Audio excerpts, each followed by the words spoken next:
Hello everybody, welcome to our expert smart classes and this is your CDP educator Kajol Sinha here again.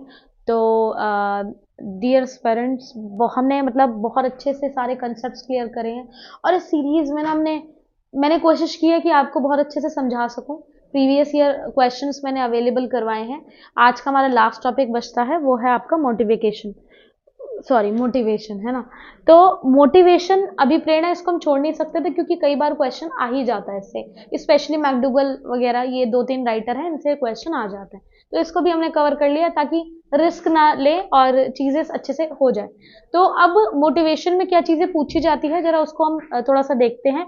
और अगर आप अभी नए हैं, अभी आपने बिल्कुल रिसेंटली मुझे ज्वाइन किया है या वीडियो देख रहे हैं, तो आप इस चैनल के प्लेलिस्ट में जाएंगे, वहां पर जाकर सीडीपी की पूरी सीरीज अवेलेबल आपको मिल जाएगी प्लेलिस्ट में। आप वहां से चेकआउट कर सकते हैं और अपने प्रॉपर तैयारी को और बेहतर कर सकते हैं। ठीक है, तो अब मोटिवेशन की तरफ आते हैं, यानी कि अभिप्रेरणा क्या होती है। बाय द वे, आप में से बहुत लोग जानते ही है मोटिवेशन क्या होता है, बट एग्जाम्स के जितने भी एग्जाम्स होते हैं उसमें कैसे पूछा जाता है वो आज हम देखेंगे। देखो, मोटिवेशन यानी कि अभिप्रेरणा। देखो, अभिप्रेरणा क्या होता है, मतलब देखो, वैसे तो अगर मैं आपको जनरल इन लेमैन लैंग्वेज बताऊं, आप जो ये आज पढ़ रहे हो या आप आज मेरी वीडियोस देख रहे हो, आप नोट्स बना रहे हो, तो ये ऐसे ही नहीं कर रहे हो। आपको कुछ ना कुछ मोटिवेशन मिला होगा, ठीक है, चाहे वो आपको इंटरनली मिला हो या बाहर से मिला हो, है ना। इंटरनल मोटिवेशन, एक्सटर्नल ये क्या होते हैं, लाइक इंटरनली अगर आपको ऐसा है कि भाई मुझे कुछ बनना है, मुझे भी एक अपनी आइडेंटिटी बनानी है, या मुझे जॉब चाहिए और मुझे अच्छी सैलरी पे काम करना है, तो ये सारी चीज आपकी इंटरनली हो सकती है। बाहर की अगर बात करें तो एक्सटर्नली बहुत सारी चीजें होती हैं, लाइक फैमिली का प्रेशर और किसी के ऊपर मैरिज का प्रेशर, बहुत सारी चीजें हैं, तो ये एक्सटर्नली हो सकती है। मोटिवेशन क्या है? मोटिवेशन बेसिकली अगर हम एक बुकिश लैंग्वेज में देखें तो ये एक ऐसी आंतरिक शक्ति या बल या जुनून, है ना। यानी कि आप कह सकते हो कि इंटरनली, मेनली अगर हम बात करें तो इंटरनल ही होता है, ठीक है, क्योंकि इंटरनल वाला ज्यादा इफेक्टिव रहता है। एक्सटर्नल वाला जो है वो परमानेंट नहीं होता, टेम्परेरी होता है। अगर आप बिल्कुल अंदर से जोश में हो ना कि मुझे ये काम करना है, तो वो काम हो जाएगा। बट अगर आपको कोई बाहर से एक्सटर्नली आपको फोर्स कर रहा है कि भाई तुम ये करोगे तो आपको ये गिफ्ट मिलेगा, तो आप उस काम को करोगे, लेकिन उतना मन से नहीं करोगे, और हो सकता है कि बाद में एक टाइम पीरियड के बाद अगर कोई प्रॉब्लम आपके साथ आए तो आप छोड़ भी सकते हो। क्लियर है? चलिए, तो ये एक इंटरनल पावर है, और बता ही दिया मैंने, इसमें जुनून होता है, जोश होता है, अच्छे से मतलब अंदर इंटरनल मोटिवेशन ज्यादा इफेक्टिव होती है, जो व्यक्ति को क्या करती है, लक्ष्य। अब देखो, इंटरनल मोटिवेशन होगा तो आप कहाँ जाओगे, गोल्स की तरफ। जो भी आपके गोल होंगे, अलग अलग गोल्स भी हो सकता है, एक गोल भी हो सकता है आपका, तो अपने गोल की ओर जाओगे। और जैसे पेपर, इसमें एग्जांपल क्या है कि पेपर पास करने के लिए बच्चा जो शक्ति लगाता है, अब देखो पेपर पास करना है किसी को, आपको करना है मान लीजिए, तो आपको क्या है, एक इंटरनल फोर्स लगाना पड़ेगा, एक मोटिवेशन आपको, चाहे वो मोटिवेशन आपको बाहर वाला कोई दे या ना दे, बट आपको पता होना चाहिए कि मैं ये करूंगा तभी मुझे ये चीज हासिल होगी या मेरा जो पेपर है वो क्लियर होगा। समझ में आ रही है बात? यानी internal motivation is very mandatory, ध्यान रखना। इसमें क्या है, आप इंटरनली जब खुद को आप मोटिवेट कर रहे हो, सेल्फ मोटिवेशन जब आप लेके आ रहे हो अपने अंदर। क्लियर है चीज? चलिए, अब बात करते हैं कि ये देखो, ये कई बार आ जाता है, इसको आप छोड़ना मत। मोटिवेशन जो वर्ड है वो लैटिन लैंग्वेज से आया है, मोवेर या फिर मोटम। ठीक है, कई बार एग्जाम्स में आ जाता है, फैक्चुअल चीज, और देखो छोड़ना नहीं है, देखने को मिला है, ये मोटम नाम से तो काफी बार आया है, मोवेर और मोटम। तो ये लैटिन भाषा का एक शब्द है, जहां से मिलके जिससे बना है क्या, आपका मोटिवेशन। क्लियर है ये चीज? चलिए आगे बढ़ते हैं। आगे हम बात करते हैं कि जो मोटिवेशन है वो कितने टाइप्स की होती है। तो अभी मैंने आपको बताया ना, इंटरनल होता है और एक्सटर्नल। मेनली तो देखो यही होता है, बाकी अभी हम और भी तरीके के मोटिवेशन पढ़ेंगे, बट फिलहाल मेन अगर हम मोटिवेशन की बात करें तो फर्स्ट वन इज इंटरनल और सेकेंड वन इज एक्सटर्नल, आंतरिक और बाह्य। अब देखो, इंटरनल ज्यादा पावरफुल होती है, जो एक्सटर्नल मोटिवेशन होता है वो थोड़े टाइम के लिए होता है, बट आगे वो थोड़ा सा अच्छा नहीं रहेगा, आपके लिए ही बेनिफिशियल नहीं होगा। क्लियर है? चलिए, नेक्स्ट हम बात करते हैं अब इंटरनल मोटिवेशन के बारे में। जान लीजिए इंटरनल मोटिवेशन है क्या। जब कोई भी पर्सन किसी काम को करने के लिए अंदर से मोटिवेटेड होता है, ठीक है ना। और ये जो अभिप्रेरणा यानी कि ये जो मोटिवेशन होगा तो वो क्या होगा, इंटरनल। जैसे कि अगर कोई अपनी मर्जी से टीचर बनना चाहता है तो वह आंतरिक रूप से, देखो मर्जी से बनना और एक होती है कि अपनी मर्जी से आप अपने मन से बिल्कुल कुछ चीज करना चाह रहे हो, और अगर किसी के दबाव में आकर, किसी के फोर्स में आकर बाहरी रूप से आप उस काम को कर रहे हैं तो वो एक्सटर्नली होगा और वो फिर आपको लॉन्ग टर्म बेनिफिट नहीं देगा, ठीक है। लॉन्ग टर्म बेनिफिट के लिए आपको क्या करना है, आप या तो सेल्फ मोटिवेटेड रहो। देखो अब ना बहुत आपकी तरह ही बहुत स्टूडेंट्स होते हैं जो प्रिपरेशन करते हैं, कुछ बच्चे आईएएस पीसीएस वगैरह की करते हैं तो बहुत टाइम लग जाता है एसएससी के लिए, सीजीएल वगैरह। तो उसमें क्या है कि एक होता है ना कि अगर आप इंटरनली सोच के कोई काम कर रहे हो कि मुझे तो एक पेपर क्लियर करना है, कोई बात नहीं एक बारी में नहीं होगा, नेक्स्ट टाइम हो जाएगा या उसके बाद हो जाएगा, अगर ये सोच आपकी है और आपने इंटरनली खुद को मोटिवेट किया है कि मुझे ये चीज करनी है, क्यों करनी है, ठीक है, कोई बहुत स्ट्रांग रीजन होगा आपका, और आप उस स्ट्रांग रीजन से खुद को डेली मोटिवेट करोगे, डेली पढ़ोगे या डेली आप प्रैक्टिस करोगे तो आप ऑब्वियस सी बात है एक ना एक दिन उस काम को कर ही लोगे, उसका रिजल्ट आ ही जाएगा। बट आप एक्सटर्नली अगर किसी काम को कर रहे हो कि ठीक है भाई करके देखते हैं, हो जाएगा तो अच्छी बात है, नहीं तो कोई प्रॉब्लम नहीं है, या फिर फैमिली का प्रेशर है या सोसाइटी का प्रेशर है, तो ये जो प्रेशर के अकॉर्डिंग आप काम करते हो वो आपको लॉन्ग टर्म बेनिफिट नहीं देगी। क्लियर है चीजें। तो इंटरनल में क्या होगा, जो आपको इंटरनली यानी कि आपको आप अपनी इच्छा से जो काम कर रहे हो और सेल्फ मोटिवेशन के साथ उसको आप डील कर रहे हो, that is called what, internal motivation. Done है इतनी चीज, ठीक है। आगे बढ़ते हैं हम, नेक्स्ट जो है हमारा that is external motivation. External मतलब कि जो बाहरी रूप से होता है, यानी कि देखो पढ़ लो कि कोई व्यक्ति किसी काम को करने के लिए भराइए, मैंने आपको बता दिया बाहर से जब मोटिवेटेड होता है तो ऐसी मोटिवेशन को हम क्या बोलते हैं, एक्सटर्नल मोटिवेशन, यानी कि बाह्य अभिप्रेरणा। इसमें मान लीजिए कि बच्चों को सरकारी अध्यापक बनाने के लिए उसे पुरस्कार, मान लीजिए देखो आप कोई भी काम कर रहे हो, आपको ये पता है कि भाई मैं इस काम को अगर डील करता हूँ या करती हूँ तो मुझे इस चीज का अवार्ड मिलेगा, ठीक है। और एक और चीज कि जिस काम को आपको नहीं करना है वो कैसे नहीं करोगे, कि अगर आपको उसको पनिशमेंट आपको दी जाएगी तो आप डेफिनेटली सी बात है कि आप उसको नहीं करोगे, ठीक है। तो ये एक एक्सटर्नल मतलब अवार्ड देना, पनिशमेंट देना, ये कुछ एक्सटर्नल मोटिवेशन है। अवार्ड के थ्रू, किसी को आप गिफ्ट्स के थ्रू, प्राइजेस के थ्रू अगर आप मोटिवेट कर रहे हो तो वो आप कैसे मोटिवेट कर रहे हो, एक्सटर्नली। अब जैसे कई स्टूडेंट ऐसे होते हैं जो सिर्फ इसलिए अच्छे मार्क्स लाते हैं कि भाई उनको जो है अवार्ड मिलेगा या पोजीशन होल्डर बनेंगे वो, तो इस तरीके की जो चीजें हैं वो एक्सटर्नली आएंगी। आप जैसे आप पढ़ रहे हैं अभी या मैं पढ़ा रही हूँ, अगर मैं कुछ मतलब ऐसे पढ़ा रही हूँ कि बस ठीक है अपना काम है पढ़ाना तो पढ़ाएंगे, ठीक है, तो वो क्या होगा, एक्सटर्नली बात हो जाएगी। बट अगर मैं अंदर से सेल्फ मोटिवेट होकर आपको पढ़ाऊंगी और आप सेल्फ मोटिवेट होकर पढ़ेंगे कि भाई मुझे निकालना है एग्जाम तो निकालना ही है, चाहे उसके लिए कुछ हो जाए, पेशेंस लेवल आपको अच्छा रखना है, समझ गए आप, ठीक है। तो एक्सटर्नली और इंटरनली में ये डिफरेंस था, बेसिक सा डिफरेंस है, बहुत मतलब सोचने वाली बात नहीं है। नेक्स्ट हम बात करते हैं, अब जो मेन चीजें आएगी ना जहां से क्वेश्चन आता है, ठीक है, इंटरनली एक्सटर्नली से कभी कभी आता है क्योंकि वो एक नॉर्मल सी चीज हो गई देखो, लेकिन जहां से क्वेश्चन बन के आते हैं, क्योंकि वही बात है आजकल का ट्रेंड थोड़ा अच्छा है, हाई ट्रेंड है, हाई लेवल का एग्जाम का, तो फिलहाल यहाँ पे प्रिंसिपल टॉपिक ज्यादा पूछे जाते हैं, ठीक है। प्रिंसिपल यानी कि सिद्धांत, किसके सिद्धांत, मोटिवेशन की। तो प्रिंसिपल से काफी बार आ जाता है, इसको आप अच्छे से कर लेना, छोड़ना नहीं है कुछ भी। देखो मास्लो की थ्योरी, ठीक है, आपने पढ़ी होगी अपने टीचिंग कोर्स में, और इसको मतलब आपने इतना फोकस नहीं किया होगा, लेकिन एग्जाम में कैसे आता है, मास्लो से रिलेटेड और मैकडूगल से रिलेटेड काफी आता है, ठीक है। मैकडूगल मास्लो ये इंपॉर्टेंट हमारे क्या है, साइकोलॉजिस्ट रहे हैं, और बोला जाता है कि आवश्यकता के जनक, मतलब इन्होंने मेन जो फोकस किया था वो नीड पर किया था, ठीक है, आवश्यकता पर। तो इन्होंने क्या बोला था कि हायरार्की नीड्स थ्योरी, ठीक है। मास्लो की जो एक थ्योरी थी उसका नाम क्या था, हायरार्की नीड्स थ्योरी, ध्यान रखेंगे मास्लो की थ्योरी का नाम आ जाता है हायरार्की नीड्स थ्योरी। और सेल्फ एक्चुअलाइजेशन थ्योरी मतलब आत्मसिद्धि, खुद के मतलब खुद अंदर से पहचानना खुद को, आत्मसिद्धि। इस सिद्धांत के जो ओनर थे अब्राहम एच मास्लो, ठीक है, ध्यान रखना मास्लो से वैसे ज्यादा पूछते हैं, अब्राहम इतना नहीं आता, तो अब्राहम एच मास्लो ये उनका पूरा नाम था, ठीक है। डेट भी नहीं आती इतनी, ठीक है, डेट आप चाहे नेग्लेक्ट कर दो, लेकिन क्या चीज पूछी जाती है कि हायरार्की नीड्स थ्योरी या फिर सेल्फ एक्चुअलाइजेशन थ्योरी किसने दी थी? तो ध्यान रखेंगे किसने दी थी, ये दी थी हमारे अब्राहम एच मास्लो ने। ठीक है, ये फैक्चुअल नॉलेज है, फैक्चुअल चीजें हैं, आप सिंपली नोट्स बनाना, लिखना मास्लो, मास्लो के आगे उनकी थ्योरी का नाम लिख देना। क्लियर है इतनी चीज? तो ये तो था हमारा फर्स्ट प्रिंसिपल। उसके आगे हम बात करते हैं।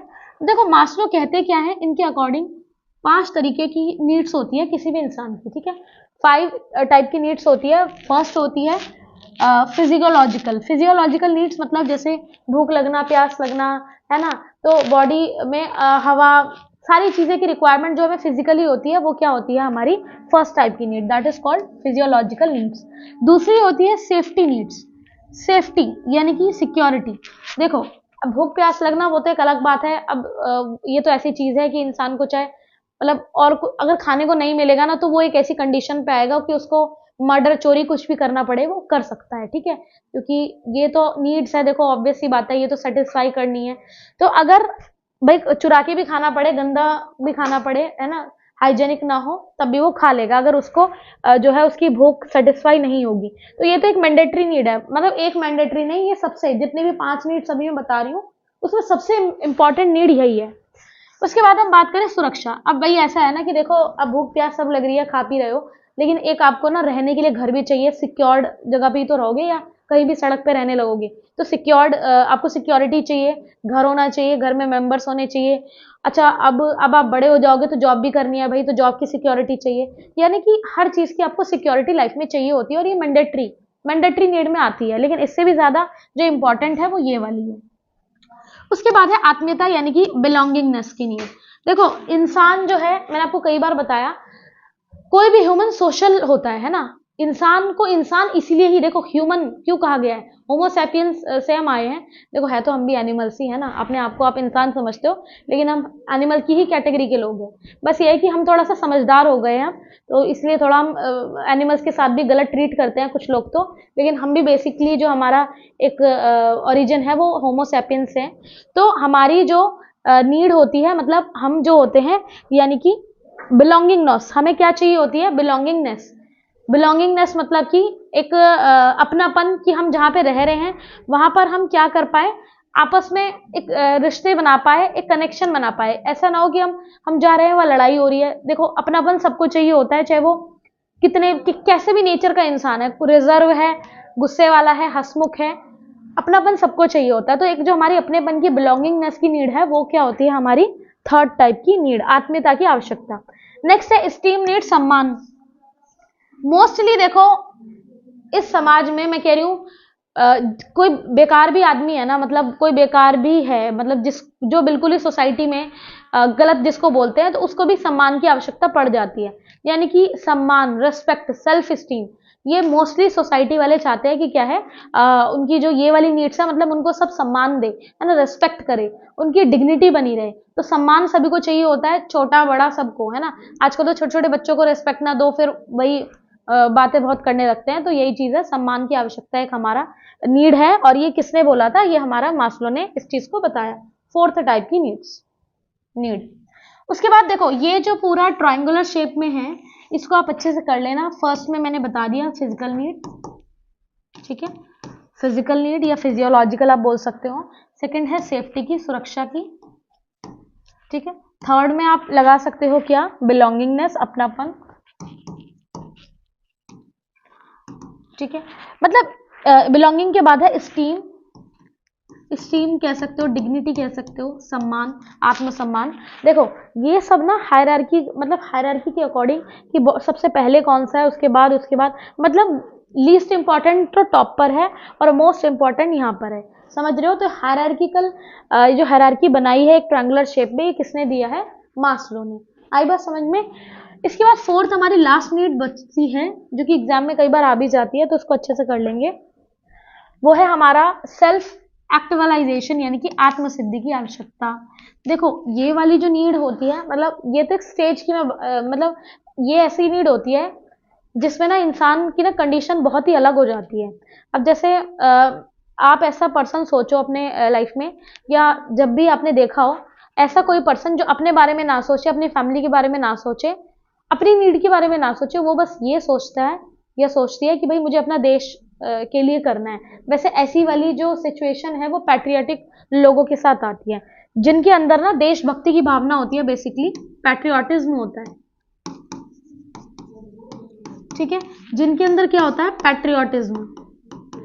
तो उन लोगों के अंदर, जैसे हमारे जितने भी देशभक्त रह चुके हैं, चंद्रशेखर आजाद है, सुभाष चंद्र है, भगत सिंह है, जितने भी रह चुके हैं, उनके अंदर जो फीलिंग थी, उनको कैसी नीड थी, सेल्फ एक्टिवलाइजेशन, यानी कि आत्मसिद्धि की आवश्यकता। समझ रहे हो, वो ये नहीं देखते थे कि मेरा क्या होगा, या मैं देश के लिए लड़ने जाऊंगा तो हो सकता है मैं मर भी जाऊं, है ना, मेरी फैमिली के साथ गलत हो जाए, है ना, ब्रिटिशर्स कुछ भी कर सकते थे, बट उन्होंने बिना कुछ सोचे समझे देश के लिए काम किया, कुर्बान हो गए। तो वो सारी चीजें उनके अंदर जो एक फीलिंग थी वो कैसी थी, आत्मसिद्धि या सेल्फ एक्टिवलाइजेशन की। आई होप आप सब समझ चुके होंगे इन पांचों नीड्स को। चलिए बात करेंगे नेक्स्ट मोस्ट इंपॉर्टेंट, ठीक है, मूल प्रवृत्ति यानी इंस्टिंक्टिव थ्योरी। देखो हमारे कुछ इंस्टिंक्शन होते हैं ना, इंस्टिंक्शन समझते हो, जैसे कई बार आप बोल देते हो नॉर्मल लैंग्वेज में, इंस्टिंक्शन मतलब जो अंदर से बेसिक नेचर जो इंसान का होता है, जो आप कितना भी उसको फर्निश कर लो, आप जैसे बाय बर्थ पैदा होते हो ना, जैसे आप जन्मजात होते हो, आपका नेचर हमेशा मरने तक आपके साथ रहता है। देखो क्या होता है कि जब इंसान बड़ा होता है, मैच्योर होता है, तो उसमें बहुत सारे चेंजेस आ जाते हैं, ऐसी बात नहीं है, लेकिन उसका ना कुछ बेसिक नेचर होता है, उसकी कुछ मूल प्रवृत्ति होती है, उसके कुछ इंस्ट्रक्शन होते हैं, वो हमेशा एक जैसे रहते हैं, ठीक है। कोई इंसान ऐसा है ना कि स्टार्टिंग से सबका बुरा सोचता है, मतलब स्टार्टिंग से सबका बुरा ही सोचता है, ये सोचती है, तो वो आगे जाकर भी वही चीज उसके अंदर रहेगी, पूरी तरीके से खत्म नहीं होगी। ये जरूर हो सकता है कि मॉडिफिकेशन हो सकता है, या फिर सिचुएशन के अकॉर्डिंग वो बदल सकता है, लेकिन शुरू से जो जन्मजात चीजें हैं, मूल प्रवृत्ति उसकी है, इंस्टिंक्शन है उसके, वो सेम ही रहते हैं। क्लियर है। तो ये कुछ 15-16 जो है कुछ बातें कही थी, मतलब हमारी इंस्टिंक्शन बताई थी किसने, मैकडूगल ने। ध्यान रखना, मैकडूगल से रिलेटेड बहुत पूछा गया एग्जाम्स में कि मैकडूगल ने कौन सी थ्योरी दी थी, तो उन्होंने दी थी इंस्टिंक्टिव थ्योरी, यानी कि मूल प्रवृत्ति का सिद्धांत, यानी कि इंसान के जो एटीट्यूड होता है बाय बर्थ, वो चेंज नहीं होता, मतलब बहुत हद तक चेंज नहीं हो सकता, थोड़ा बहुत मॉडिफिकेशन पॉसिबल है। क्लियर है। चलिए बात करेंगे नेक्स्ट नेक्स्ट है हमारा अचीवमेंट मोटिवेशन थ्योरी। अब देखो अचीवमेंट, नाम से पता लग रहा है अचीवमेंट का मोटिवेशन, यानी अचीवमेंट मिलेगी इसलिए मोटिवेट होना है। कैसे, ये दिया था डेविड मैक्लीलैंड ने। इन्होंने कहा था कि कोई भी काम ना कितना भी चैलेंजेबल हो, चुनौती, कैसे लिखा है, चुनौतीपूर्ण है ना, कुछ कुछ वर्ड्स होते हैं जो बोले नहीं जाते, तो चुनौतीपूर्ण हो, कुछ कठिन काम हो और संतोषजनक यानी कि सेटिस्फाइड, तो मतलब ऐसे कामों में एक सेटिस्फैक्शन लाने के लिए, निपुणता लाने के लिए आशा जो होती है ना, एक वही हमारी उपलब्धि अभिप्रेरणा है। मतलब देखो इस चीज को आप छोड़ो, मैं आपको समझाती हूँ अच्छे से। मान लो आईएएस का एग्जाम है, आईपीएस का है, पीसीएस का है, ये सारे एग्जाम्स मतलब इंडिया के तो सबसे टफ एग्जाम में आता है आईएएस का एग्जाम, और भी बाकी है सीजीएल वगैरह जो एग्जाम्स होते हैं। अब ये ना बहुत अच्छे चैलेंजेबल एग्जाम होते हैं। अब देखो कंपटीशन कितना होता है, सीट्स कितनी कम होती है इंडिया में, ठीक है। इवन पीसीएस में भी कई बार कम सीट्स आती है, सीजीएल में क्या हाल है आपको पता है। तो यहाँ पर चैलेंजिंग वे है, चैलेंजिंग एग्जाम है, और चैलेंज का मतलब क्या कि भाई आपको खुद को चैलेंज करना है कि भाई मुझे एग्जाम क्रैक करना है। अब लेकिन ना आपने इतना बड़ा जो जोखिम उठाया, जो रिस्क उठाया, वो किसी चीज के पीछे तो उठाओगे, यानी कि आपको एक मोटिवेशन अंदर से लाना पड़ेगा।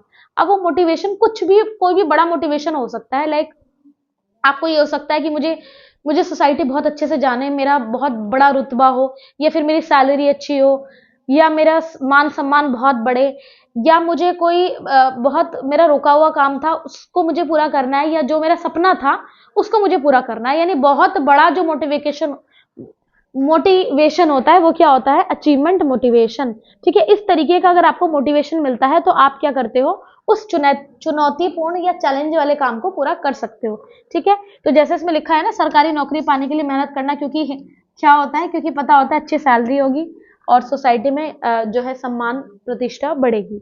चलिए बात हम करते हैं नेक्स्ट थ्योरी की, that is hygiene motivation theory. Hygiene motivation का मतलब क्या है कि देखो ये दिया किसने था, हर्जबर्ग। ये लिख लेना, ये कई बार आ जाता है, हर्जबर्ग, ठीक है, हर्जबर्ग। ठीक है।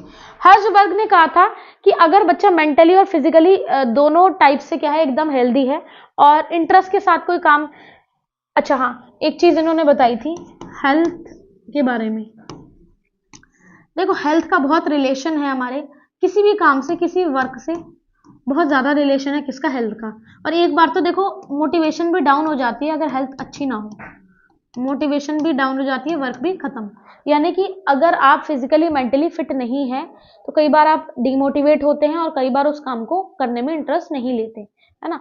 अगर किसी की देखो फिजिकल डिसेबिलिटी और आप कह रहे हो कि भैया तुम्हें जो है पार्टिसिपेट करना चाहिए रेस में या तुम्हें अच्छे से चलने की कोशिश करनी चाहिए, तो वो इंटरेस्ट नहीं लेगा, वो कहेगा कि मैं पहले चली लूँ रेस में तो बाद में ही पार्टिसिपेट करूंगा। तो ये सारी चीज़ें, इंटरेस्ट जो है वो तभी आएगा जब फिजिकली और मेंटली दोनों टाइप से जो है इंसान स्वस्थ होता है, और अगर नहीं होगा तो ऑब्वियस सी बात है इंटरेस्ट नहीं आएगा। नेक्स्ट हम बात करते हैं प्रिंसिपल ऑफ एनकरेजमेंट, यानी कि प्रोत्साहन का सिद्धांत। एनकरेज यानी कि देखो ऑब्वियस सी बात है, कई बार क्या होता है कि कोई भी पर्सन ना एक्सटर्नली मोटिवेट होके भी काम करता है।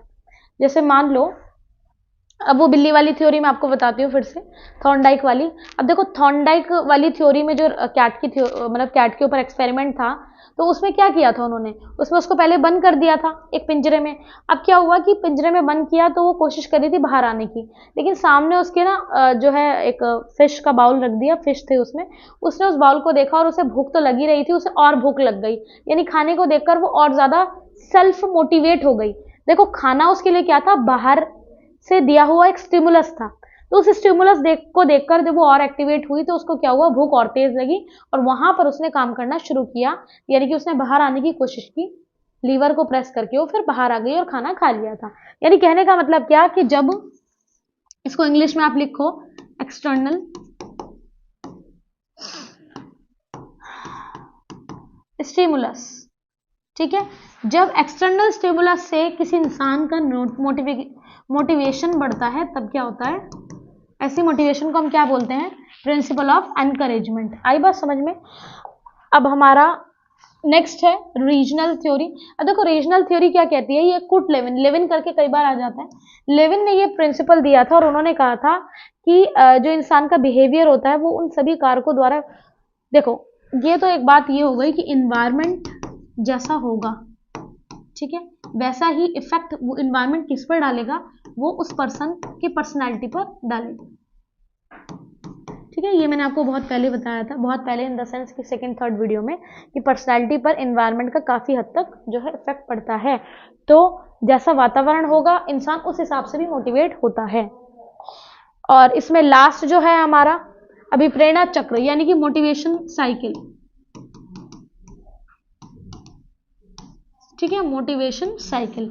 तो ये साइकिल कैसी है, देखो पहले नीड होती है, पहले किसी भी, देखो कोई भी आप काम करोगे ना एक्स वाई जेड, आप आज पढ़ रहे हो तो क्यों पढ़ रहे हो, आपको नीड होगी किसी चीज की, या तो सैलरी की या फिर जॉब की या फिर आपको रिस्पेक्ट की, अपने सम्मान की। तो नीड बोलते हैं ना, नीड ही आवश्यकता ही आविष्कार की जननी है, वही चीज है। देखो नीड होगी तो आप ना ड्राइव करोगे, जब आपको नीड होगी तो आपको प्रेरणा ऑटोमेटिक आएगी, प्रेरणा मतलब मोटिवेशन आएगा। मान लीजिए आपको खाने की नीड है, पहले तो आपको नीड हुई, ठीक है, तो आपके अंदर मोटिवेशन आएगा और आप सोचोगे कि मुझे खाना चाहिए, ठीक है, यहाँ पे आपको क्या चाहिए, फूड। अब यहाँ पर ना थर्ड पढ़ लो इंग्लिश में, स्टिमुलस, ठीक है, इंग्लिश में पढ़ो इसको, स्टिमुलस अराउजल। अब आपके अंदर ये आएगा भैया कि मेरी नीड को कैसे पूरा किया जा सकता है, मुझे भूख लग रही है, मान लीजिए भूख, मैं एक एग्जांपल ले रही हूँ कि भूख लग रही है, अब भूख को पूरा करने के लिए कुछ ना कुछ चाहिए खाने के लिए। अब इस खाने को अचीव करने के लिए, यानी कि खाना पाने के लिए कुछ ना कुछ तो भैया काम करना तो पड़ेगा ना, ऐसे फ्री में खाना थोड़ी मिलेगा। तो इस आप क्या करोगे, स्टिमुलस मतलब आपके अंदर और ज्यादा एक्स्ट्रा स्टिमुलस, आपको भूख और ज्यादा लग जाएगी। अब यहाँ पर क्या करोगे, गोल डायरेक्टेड बिहेवियर, यानी कि अब आपको पता है कि मुझे खाना चाहिए तो मुझे उस अकॉर्डिंग मुझे क्या करना पड़ेगा, प्रोसेस या फिर एक्टिविटी करनी पड़ेगी। उसके बाद आप उस खाने को प्राप्त करोगे, यानी कि अचीव कर लोगे, ठीक है। तो आपने क्या है, आपको भोजन मिल गया, उपलब्धि या अचीवमेंट हो गया, फूड यहाँ पर मिल गया, क्लियर। उसके बाद क्या होगा, जब आपको फूड मिल जाएगा, आपकी जो मतलब आपका जो पूरा वो था नीड थी वो सेटिस्फाई हो जाएगी, ठीक है। उसके बाद क्या होगा, आपके अंदर धीरे धीरे स्टिमुलस कम हो जाएगा। स्टिमुलस क्या होता है, कि एक जो आपको पाने की इच्छा थी ना, खाने को पाने की इच्छा जो थी वो खत्म हो जाएगी, स्टिमुलस खत्म हो जाएगा और वहां पर आप पूरी तरीके से सेटिस्फाई हो जाओगे। तो ये ना एक मोटिवेशन चक्र होता है कि हमें जब कोई चीज चाहिए होती है तो हम उस चीज के लिए काम करते हैं, हमें अंदर से मोटिवेशन मिलता है और वो चीज जब हमें मिल जाती है तो हम फिर वो काम नहीं करते। जैसे आप लोग जॉब के लिए प्रिपरेशन कर रहे हो, ऑब्वियस सी बात है जॉब मिल जाएगी आपको, तो उसके बाद आप उतनी प्रिपरेशन देखो करोगे लेकिन उतने मन से नहीं करोगे, ठीक है। कुछ लोग करते भी है बहुत मन से, बट उतने मन से नहीं करोगे। क्लियर है इतनी बात? तो ये था आज का हमारा लेक्चर, जिसमें कि मैंने आपको सारी चीजें मोटिवेशन से रिलेटेड जितनी भी कंसेप्चुअल चीजें हैं जो आती है पेपर में, वो मैंने आपको डिटेल से समझा दी। अगर कोई भी कमेंट मतलब कोई भी डाउरी मतलब कोई भी इंक्वायरी आप करना चाहते हो मोटिवेशन से रिलेटेड या जो अभी तक वीडियोस देखी है उससे रिलेटेड, तो आप कमेंट सेक्शन में पूछना। और अगर आपका कोई फर्स्ट टाइम आए हो तो चैनल को लाइक सब्सक्राइब शेयर करो, जिससे कि बाकी सारे बच्चे भी अच्छे से देखो जान सके, चैनल को देख सके और अपना जो मोटिवेशन है बढ़ाकर काम कर सके। क्योंकि बात वही है, मोटिवेशन होना चाहिए, आपकी प्रिपरेशन अच्छी होनी चाहिए, वीडियो सही होनी चाहिए, नोट्स आप बेहतरीन बनाएंगे, तैयारी होगी तभी। ठीक है, मिलते हैं नेक्स्ट वीडियो में। और ये तो था आपका मतलब सीडीपी का आज पूरा मैंने कंप्लीट करवा दिया है। अब मैं कोशिश करूंगी आपको प्रीवियस ईयर क्वेश्चंस जो है वो अवेलेबल कराऊंगी, और अगर आपको चाहिए होंगे तो आप कमेंट सेक्शन में बताना, आपको अवेलेबल हो जाएंगे। ठीक है, तो नेक्स्ट वीडियो में हम मिलेंगे नेक्स्ट टॉपिक के साथ। ईवीएस में स्टार्ट करने जा रही हूँ, तो उसमें हम मिलते हैं। लगे रहिए अपनी तैयारी में। All the best, thank you so much.